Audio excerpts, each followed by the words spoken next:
Hey everyone, this is Unjashfan, and welcome to Shogi in Toronto number 2. It's been a long time since the last video that I made. I was forced to be out of town for a couple of months, and when I got back, just in time for the ice storm, and I had to deal with all the ice, and then it was holidays, and I just want to slack off. But anyway, so here I am, I'm back with another Shogi video.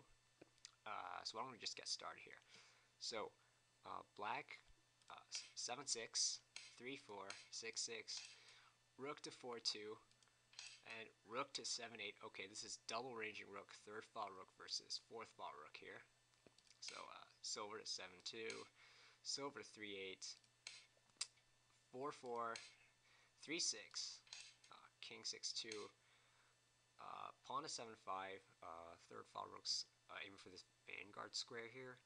And I believe the silver wants to be on 8-2 instead of 7-2 because I think it's third file rook that's the exception.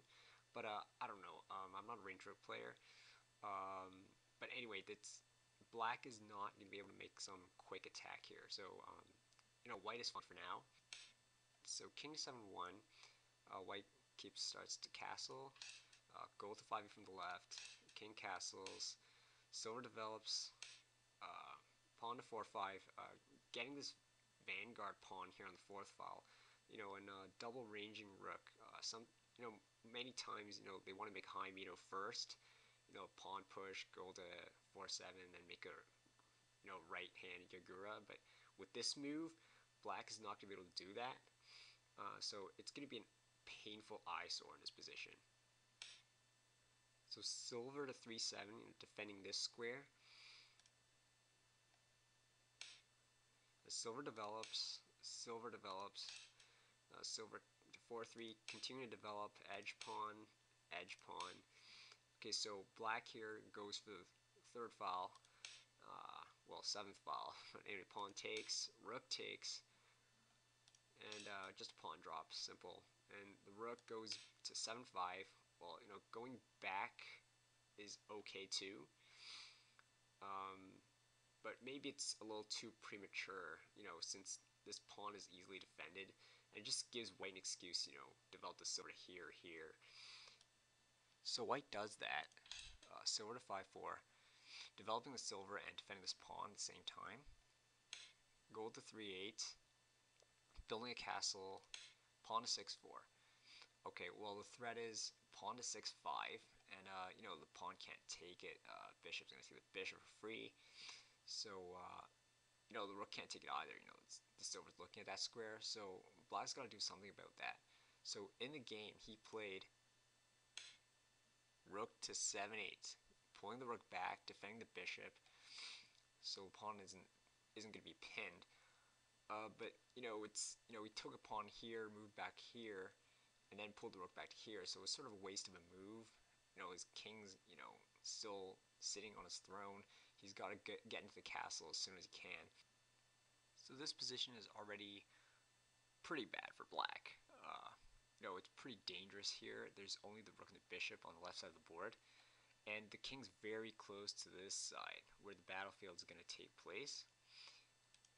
So white opens fire with pawn to 6-5. So black takes it, and bishop trade, and silver recaptures on 6-5. Okay, so black drops a pawn to kick back the silver. Okay, silver goes back, and now black had this really good time to do something about his king. He can start castling king this way. He can even castle king this way. That's also possible, but he didn't do that. Maybe he was feeling uncomfortable about putting his king within the rook's line of fire. So instead, he played pawn to 7-4, attacking the weak spot of the half Mino castle. Well, the pawn can't take it. This bishop drop here, checking, threatening to promote, is too powerful. So white realizes this and plays bishop drop to 6-4, following the proverb, drop a piece where your opponent wants to drop. Well, okay, the threat now is pawn takes pawn here, and black's going to be in pawn shortage, so he can't have that happening. And also, this bishop is looking at this great diagonal. Maybe something like pawn to 3-5, 3-6, kicking the silver back and breaking the fourth file is coming. Okay, in the game, Black played bishop drop to h6, threatening to take out this bishop and also attacking this pawn indirectly. But, you know, white's just simply takes the bishop, okay, pawn recaptures, and drops the bishop back there on the same square. And black can't drop a bishop here anymore. So, you know, black didn't really accomplish anything aside from getting this free pawn move. And there doesn't seem to be anything that he can do anymore to kick this bishop off this diagonal. So, and his pawn's gonna fall. So what he did was pawn takes pawn on 7-3. Okay, bishop takes, and another pawn drop to 7-4. Just gaining control of this vital square for the attack. Well, since black's already lost the battle of development, he's way behind. He doesn't have any time to try to castle. He has to make a faster attack than white is gonna do. So yeah, I guess this move makes sense. Okay, so bishop runs back to 6-4. Okay, knight develops. Okay, the knight's gonna come to here and attack this weak square. Maybe the rook's gonna come over and join in the attack. But you know, this pawn is still hanging if the rook swings over. But it's gonna be a while. So white decides to attack from his side. Okay, so pawn to 3-5. Okay, he's aiming for this line where, okay, pawn to 3-6, kicking the silver back and break the fourth file. But it doesn't look like he's going to get through very soon. These two goals are defending this square, and his silver is a little too far away from this vital point here. Okay, pawn takes. Probably not the best move, I'd say, because it just lets white drop the pawn to here. So it's sort of a waste of a move. Maybe black wanted this pawn in hand for the attack later. Okay, pawn to 3-6. Silver runs back to 2-8, and pawn to 4-6. Attacking the fourth file. Okay, so pawn takes, bishop takes, pawn drop to 4-7, and bishop runs back to 6-4 again. Knight to 8-5. Okay, black is launching a harsh attack on the king's head. Also, the half Mino is weaker from frontal attacks. Silver to 4-5, trying to bring another piece into the attack here on the fourth file. Okay, 9-5, launching an edge attack here. He has a pawn in hand, he can drop a pawn to 9-3. Okay, white has to take it. Okay, pawn to 9-3, knight takes. Okay, lance taking the pawn here doesn't work. If lance takes, then the knight will take the knight, and the knight's threatening to promote here, so, you know, this lance is going to fall, so he can't do that. So knight takes, lance takes, and rook to 7-8, just launching an attack on the third file here. And I think this is the, you know, just go back for a second, I think this is the critical position here, and I think black had a win starting from knight drop to 8-5. But let's see what happened in the game first. Okay, so rook to 7-8. Okay, bishop takes the pawn, landing a check. And king runs to 4-8. Pawn to 7-7, yeah. Blocking the rook's influence on the 7th file here. So the rook has to go back to 8-8, attacking the bishop. The bishop runs. And knight to 8-5. Okay, so white decides to ignore the threat on his own king's head and decides to attack black's king's head. So pawn drop to 4-6. Okay, black takes, silver retakes, king to 5-9, early escape of the king, but the king's running back to where he came from.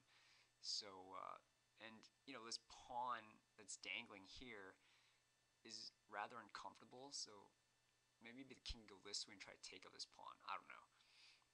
Okay, knight to 8-6, trying to promote this pawn here, and to trap the king in the middle. Black desperately goes for the bishop's head here. Okay, knight promotes, silver takes, pawn takes, rook takes. Now the rook is back on the 7th file, and it looks like white's in trouble here. Okay, but bishop runs, landing a check, king to 6-9. Okay, so now white plays a very good move. Why don't you pause the video here and see if you can find it. Okay, you ready? Okay, what white played in the game was this. Silver takes the 5-7 promote, and the gold can't take it.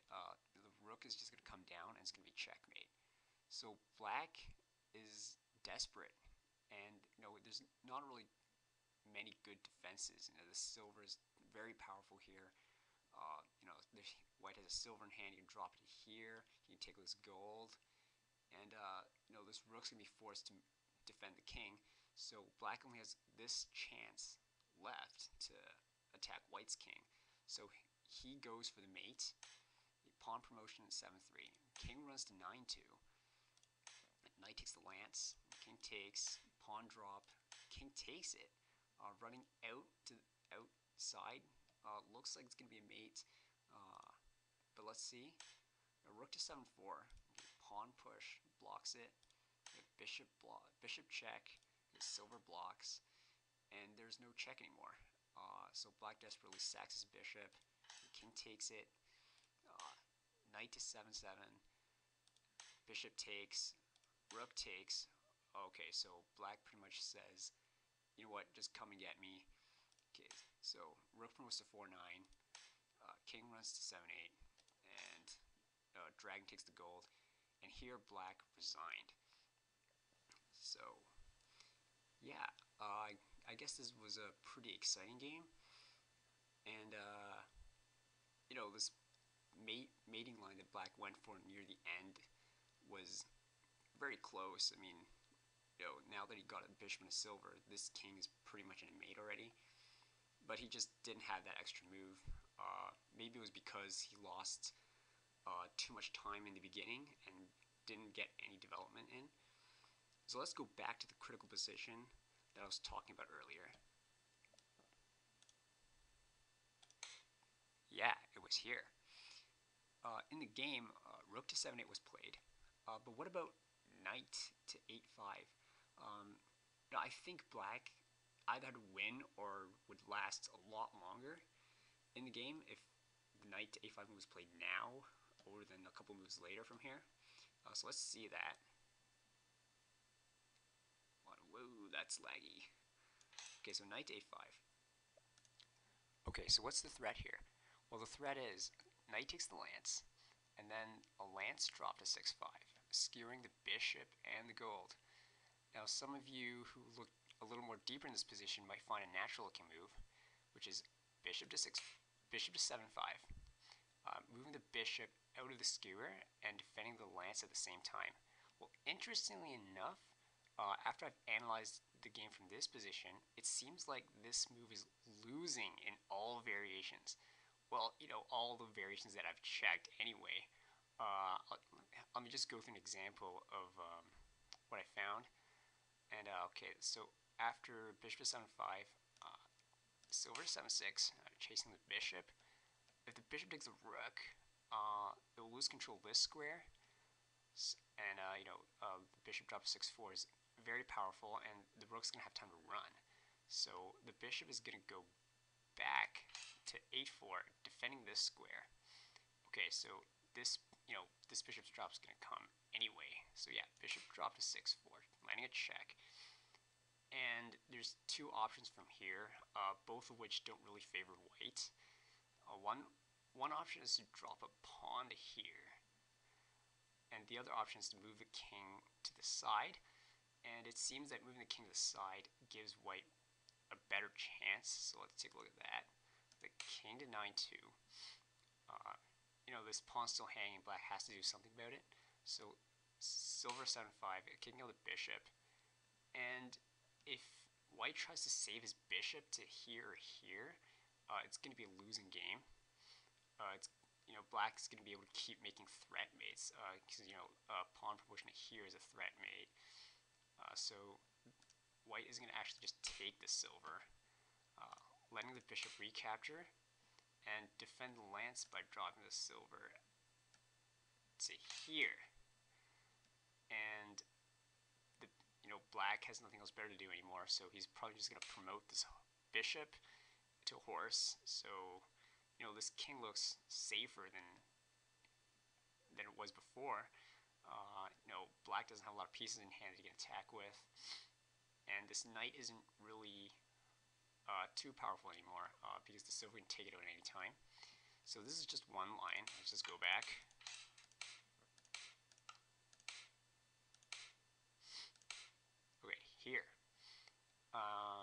now there's a conservative option, which is dropping the knight to here, defending both of these squares. Okay, so black's gonna go ahead and take the lance. Maybe the king should take it, but if the knight takes, then yeah, this skewer. So now white has two options. He can either sack his bishop or try to save it. Just sacking it probably is better, because it prevents black from, attacking along this diagonal. So, lance takes, pawn takes, there's no check anymore. But black can just drop the bishop to 5-5, threatening a check and trying to win back the lance that he lost. And there's really nothing that white can do. He can't counterattack at all. This knight drop doesn't work, and it's just going to be taken out with a fork. There's literally no way for white to make a faster attack. So pretty much the only thing you can do is drop the lance to here, defending this. And, this kind of structure looks okay too for white, but the edge is a little weak. He has no lance, and, he can't drop a pawn on the 9th file. So once the bishop takes out this lance, he can attack the edge, which is weak. So this is one option as well. I think it's a little passive, not really too good for white. Okay, so what if he, tries to save his bishop here? Well, he can't really do that, because the only square he can go to is 5-5. He can't let go of this square. Going here doesn't really do anything. The bishop's very passive here. Maybe black can land a check to here. I didn't really look into this variation, but let's say he saves it to here. Okay, so pawn to 5-6, kicking out the bishop. It doesn't really matter where he goes. Then the lance can take out the gold. And now there's a whole bunch of threats. There's this bishop drop. There's this bishop drop. This bishop drop followed by gold drop to here is very dangerous because black has no way of, white has no way of defending this square aside from dropping a knight to here. So this is just completely losing for white. The silver can't even attack the 4th file. If the pawn takes and the silver tries to take it, it will just get kicked out. So that's knight drop to 8-1. And the last and most aggressive option is to move the lance out of the attack and allow this bishop drop. This bishop drop. And the king ends up being trapped in this little corner of the board here. King to 8-1 seems to be the best move. And now black will try to take advantage of this, and he'll try to kick out this bishop from this diagonal. So he'll play 6-5. The bishop will try to stay on the diagonal. And well, this is a vital move. You'll see why later. The only thing black can do now is to use the silver to kick out the bishop. And it doesn't look like the bishop can stay along this diagonal anymore. If he goes this way, then the pawn will promote, and white is in pretty much a death sentence. But look at this. The bishop can hide in the corner. Very bad square for a bishop, but it's still defending this square. And there's surprisingly not a lot of ways to kick this out. White can't kick this bishop out either. The lance and the pawn is behind the bishop, and he can't drop any piece there to kick it out. So probably, black's best bet is to develop his rook and add more attackers to this weak square here.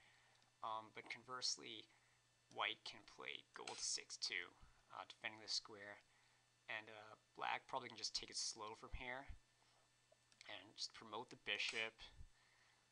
And the horse can go back. If the horse goes back here while the king's here, the king's gonna be in a lot of trouble. So the king has to run away first. So from here, it's about an even game. White's main idea is going to be to drop the knight to 5-4 and attacking the silver. You might see why now it's vital for the bishop, to go here and bait the silver up here first. it pulls the silver away from the king, and it creates a target for this knight drop. And if even if the silver can run it here, black's going to be uncomfortable sacking his knight for the attack, because white can relay another knight here and it forks these pieces. The rook's key to black's attack, and the gold is key to the defense of the king. Even if black plays, say 6-4, white would drop the knight to here. Yeah, so black can play silver to 5-5, but if he does that, this pawn's going to be pinned, see? Silver's hanging. So white can counterattack this pawn on 6-4. And the knight's not only attacking this square, making a threat to make black uncomfortable about sacking his knight, it also attacks this square. So white's going to have time at some point to drop a pawn here, and black's not going to be able to take it because the knight's going to take that, and it's going to fork the golds. So if black loses one of these golds, it's going to be instant game over for him. Yeah, so I don't know, maybe black can still take out this knight. The pawn can't take it. Pawn takes, it's going to be discovery attacking the rook. But the silver can take it. And white's going to have pretty good material compensation for, he's fine now. He's got an extra silver. So he's got some material compensation, even though he has control of a lot less space on the board. But it's about an even game from here. Even though white's up in material, his bishop's not doing anything. This gold is not really doing anything. And, this silver had to move back to capture the silver here. So this attack on the fourth file is going to be a lot weaker.